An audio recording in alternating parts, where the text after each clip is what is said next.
So LeBron James is officially a Philadelphia 76er. The hype has surprisingly, or not surprisingly, if you will, has not died down at all. People are still shocked, if you will, that he went to the 76ers. Me personally, after a couple days to process it, as you guys know, he signed on Friday. So I had Saturday and Sunday to really process it and really, think the move over. And I have to say, my emotion hasn't changed much since Friday. I have pretty much had the same emotion towards him going to Philly. I said that was probably his, if not the best option, one of the best options that he could possibly go to.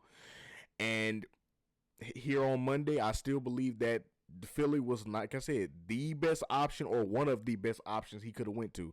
Why? Because the team is pretty much already put together. Pretty much, there's not really anything that they need to add. Really, I mean, they are getting. I don't know if you guys heard about this, but from what I'm hearing, they're in the process of getting another veteran and former NBA champion. They're in the process of getting Kentavious Caldwell-Pope from the Memphis Grizzlies. He's negotiating a buyout with the Grizzlies to potentially go to Philly and sign there. So they'll be potentially getting another veteran in KCP, which will do nothing but once again help the team as well.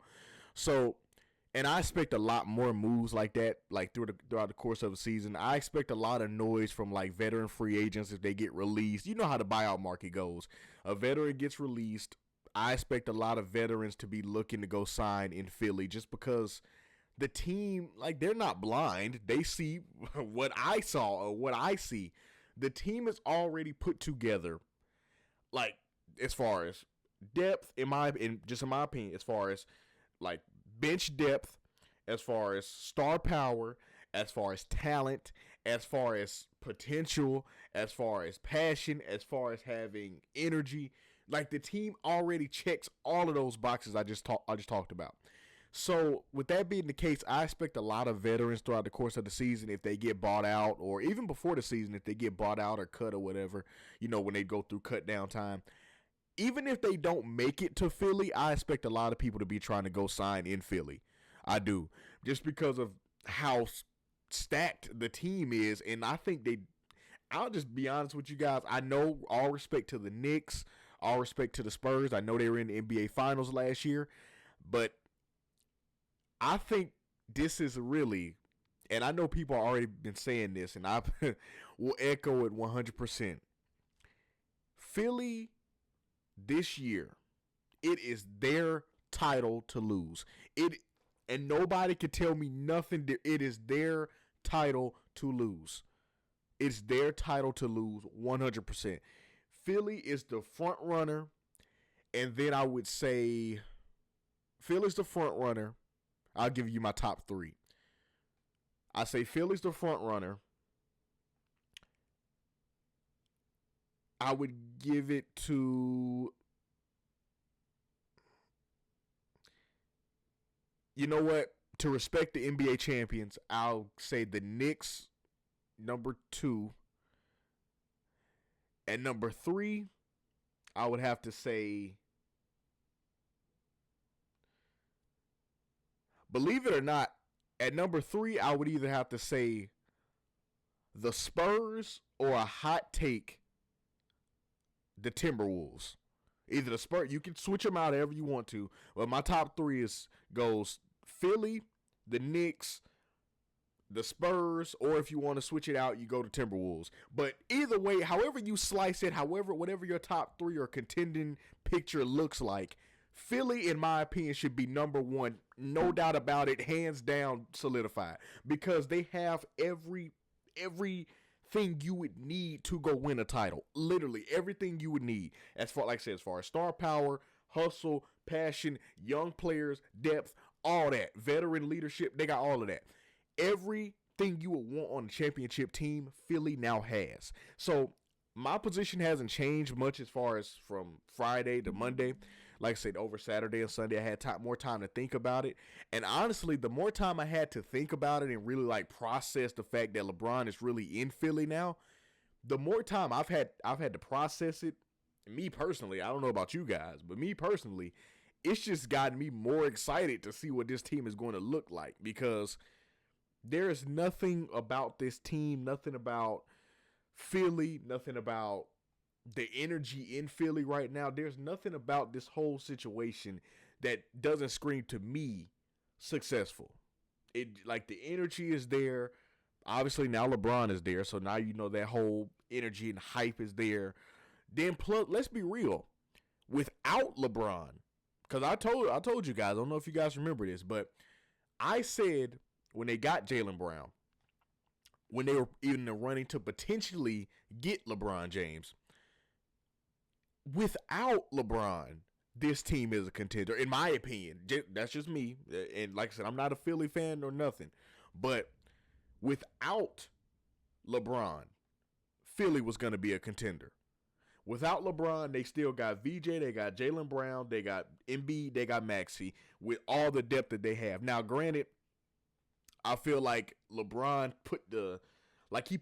he put the crown on the king, if you will. Like he put the crown on the king, but without LeBron, this team was still gonna be good. Even if you might not be the biggest fan of Philly or whatever, but this team was gonna be good even without LeBron, just because the talent was there. But LeBron being there just puts the crown on the king. It's the final piece they needed to really put themselves over the top. Like if without LeBron, I feel like it wouldn't have been like a foregone conclusion for him to be the front runner. With LeBron, no, I think it's clearly they're the front runner. Clearly.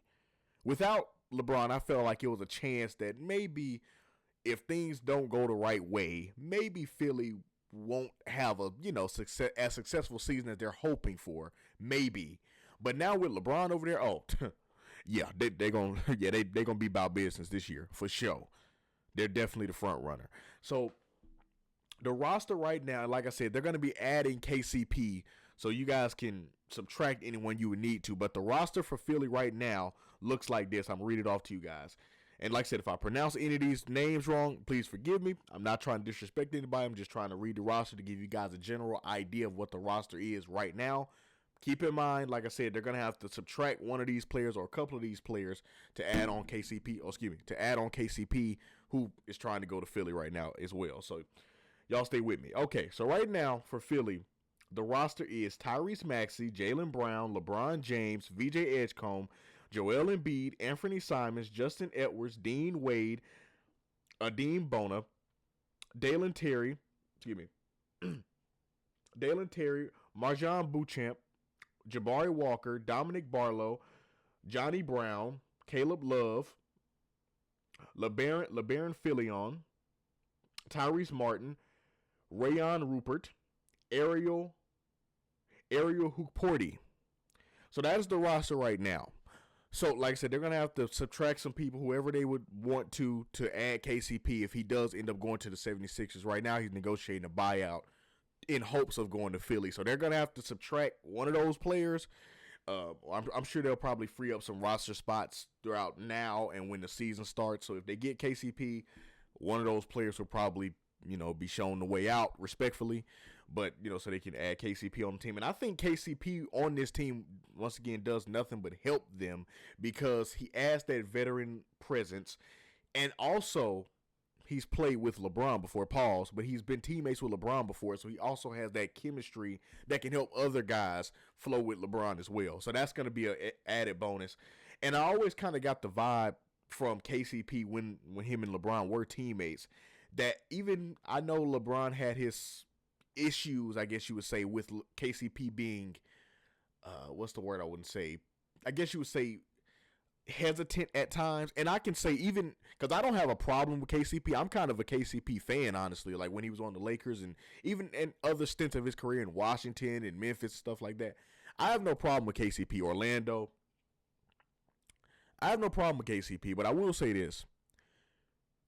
At times, he can be a little hesitant, and that's no flack on him, that's no bashing him or anything like that. It's just at times he can be a little hesitant shooting wise, and I don't know why, because he's one of the best shooters in the NBA. Like, he's a knockdown shooter. When he locks in and like really focus on just like doing this thing, KCP can light it up from the three-point line. And I mean, he can almost win you a game from the three-point line when he locks into it.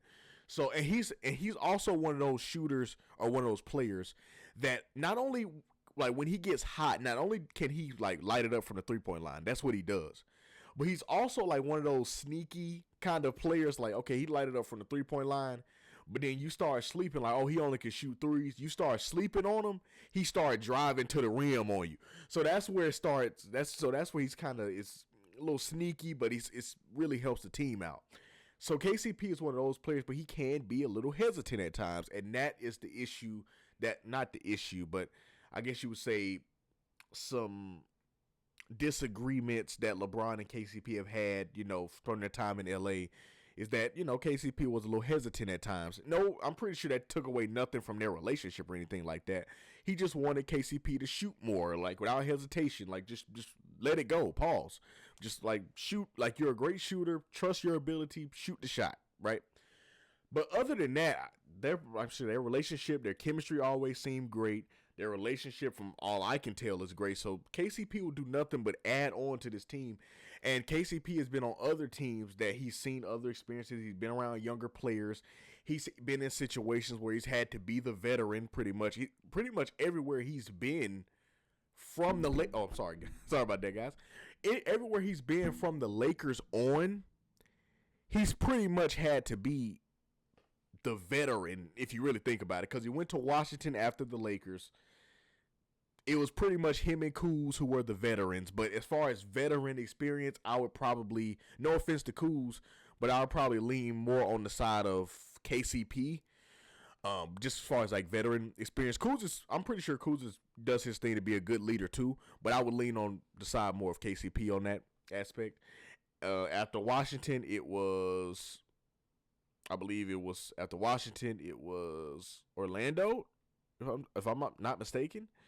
So if that's the case, I'm sorry, I completely forgot Denver. I'm tripping. It was Washington, Denver.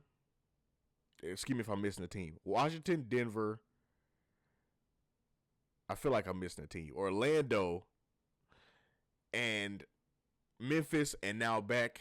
Well, not back, but going to Philly now. So pardon me if I miss a team, but you guys get the point. Through all of those teams, he's had to be the veteran on those teams, or a veteran on those teams. The Nuggets were probably the only team where he wasn't like the veteran on that team. But even that, I mean, Jokic and Murray are great, but as far as experience, KCP probably beats them as far as experience, just being real. So he's always kind of had to be that leader, so he'll do nothing but add on to this team. So for LeBron's decision to go to Philly, I feel like it's just a great view overall, like for the team-wise. And I just think if you look at Philly and you look at how the East is now, just because in the East, I feel like, not surprisingly, again, I feel like the real person you would have to, or team you would have to worry about will be the New York Knicks, because they are NBA champions. You got to respect the champs. So let's put the Sixers against the champs, okay? So let's do that. All right, so you can say Cat and Embiid pretty much cancel each other out, but I would give Embiid the edge, okay? So we got Josh Hart or Jaylen Brown. I would have to give the edge to, I mean, you could argue. Well, actually, I'm sorry. I switched that up. Let's flip-flop that out. Let's take Jaylen Brown will probably be going against Mikal Bridges. So, Jaylen Brown, Mikal Bridges. I love Mikal Bridges, but I give that to Jaylen Brown. So, OG Anunoby will probably have the LeBron matchup more than likely, because I was doing it out of order. But if we put it in order, OG would have the LeBron matchup. And in a playoff series, I love OG Anunoby, especially what he did in the finals, bro. Like, that dude deserves whatever the Knicks want, whatever the Knicks can pay him. He deserves, like, the Knicks almost should give him a blank check for what he did in the finals. I love OG Anunoby, but in a playoff environment, in a playoff moment, in a playoff series, I'm 100% taking LeBron James over OG Anunoby. No offense to OG, but I'm taking LeBron James over OG right now. So I'm taking LeBron. So LeBron wins that matchup, but it could be an interesting matchup, but I'm taking LeBron in that matchup. So we got Josh Hart or VJ Edgecombe. I would give that to Josh Hart, but once again, I'm not gonna act like it wouldn't be a interesting or close matchup. I'm not saying VJ would win. I'm not saying he would get destroyed, but I'm saying that he would probably lose the matchup. It's because Josh Hart has the experience. You know, he has the experience. He's been there before. He's used to the playoff environment, used to the playoff feel, all of that. He's more comfortable, I feel like, with his team now than probably VJ would be in a playoff environment. So I would give the edge to Josh Hart, but I'm not going to sit here and act like it wouldn't be an interesting battle or a close battle between Josh Hart and VJ. So with that being the case, I don't see a reason why Philly wouldn't be able to win that series, because you're always, the way I look at it, you're always putting yourselves against the champs. Like however team you build, you're putting yourself against the champs. So it's like this: if back when the Golden State Warriors were winning, right? If you build a nice team, you have to look at the Golden State Warriors and say, okay, and I don't care if you're in the East, the West, whatever. If you're on the West, then you're looking at it from a Western Conference Finals view. If you're on the East, you're looking at it as a NBA Finals view, okay? Where do we match up against the champs? And against the champs, the Sixers got a lot going for them. I'm just going to say it now. Once again, just in case you guys want to be real clear. Tyrese Maxey, Jalen Brunson. I'm taking Jalen Brunson, but it'll be a close matchup. And on some occasions, I can see Tyrese Maxey maybe getting the edge over Brunson, but I would take Jalen Brunson in that matchup. But they kind of cancel each other out. Okay. Jaylen Brown or Mikal Bridges. I'm taking Jaylen Brown in a playoff environment. Close matchup, not close matchup, but interesting matchup, but I'm taking Jaylen Brown pretty fairly. We got OG Anunoby and LeBron James. I'm taking LeBron James 100% of the time. No offense to OG, but I'm taking LeBron James. Josh Hart or VJ Edgecombe. I'm taking Josh Hart, but it probably will be an interesting matchup, but I'm taking Josh Hart, though. Okay. And then final, Joel Embiid or Karl Anthony Towns. Cancel each other out, but I'm taking Joel Embiid. On a playoff, fully locked in scale, I'm taking Joel Embiid. I know what the history says, but in a fully locked in state, I'm taking Joel Embiid. Just being real with y'all. So they cancel each other out in a lot of positions. Pause on that. But on a lot of situations, they cancel each other out, and I would tend to give the Sixers the edge because center position, Joel Embiid, I gave the edge to. Small forward, I gave them the edge with LeBron. Jaylen Brown, I gave them the edge over Mikal Bridges. And Tyrese Maxey, they lost that, but it'll be a close matchup. So three out of 5 positions, I would give Philly the edge. So against the champs, they look pretty nice. So I'm just saying the decision to go to the Sixers was very calculated, in my opinion, by LeBron, which all of LeBron's decisions, and I will say this with my chest fully, all of LeBron's decisions, with myself being a LeBron fan, have been very calculated. He thought out all of these decisions, every single one, from going to Miami, from going back to Cleveland, from going to LA to going to Philly. Everyone, he, in my opinion, thoughtfully thought through all of these things. Okay, what's the team look like? How would I look with my game partner with this player? How would this player fit alongside myself, along playing my game? How would this team operate with myself also being there? Okay, how would this team operate with, myself and Wade and Bosh being there? Okay, how would this team, I know it's a young team, but if I go there, I can kind of be the guy that can get this young talent to perform how I want it to. Okay, I know Kyrie is this, but if I partner Kyrie with myself, we can probably take that to another level. Like, he thinks about all these things with the Philly situation. Okay, yeah, Philly, they have a good team, but if I add myself to that mix, then I'll add the stuff that they necessarily might be missing out on, like the experience, like the ability to be able to turn it on in clutch time. I can add that. So he thought out all of his decisions, but over this weekend, and this is what I was saving for the end of this video. Outside of the Miami decision, I think y'all could disagree with me, but as a LeBron fan myself, I think outside of Miami, this was LeBron's best decision outside of Miami. Miami, I think that's going to be forever number one. Number one, hands down, nothing can contend with that. Nothing.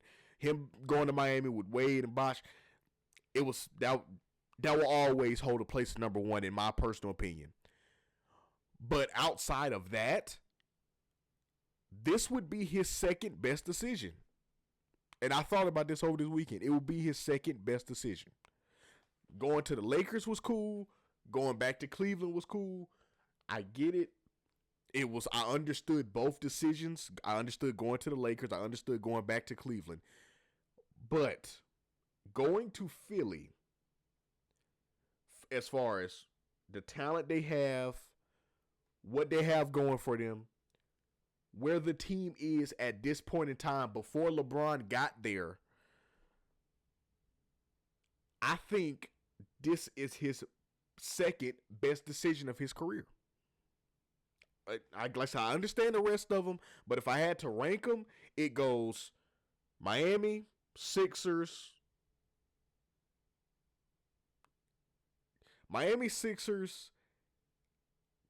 Cleveland, Lakers.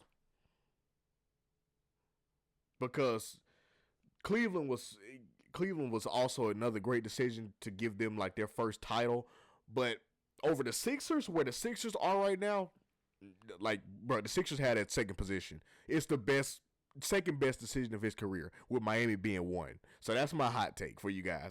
So y'all let me know what y'all think this is going to look like, what y'all think their record is going to be. I can't even guess their record right now, but I will say this.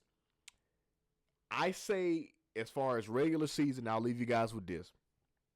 Y'all let me know what y'all predictions are in the comments below. As far as wins, I say they won't have under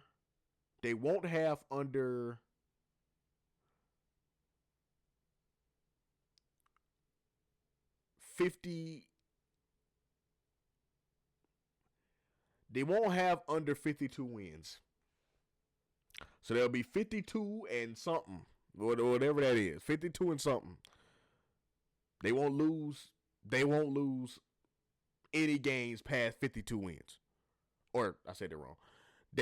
Anything under 52 wins, they won't have. It'll be 52 wins plus. So it could be 53, 54, whatever. But they'll have 52 wins, in my opinion, for sure. 52 wins.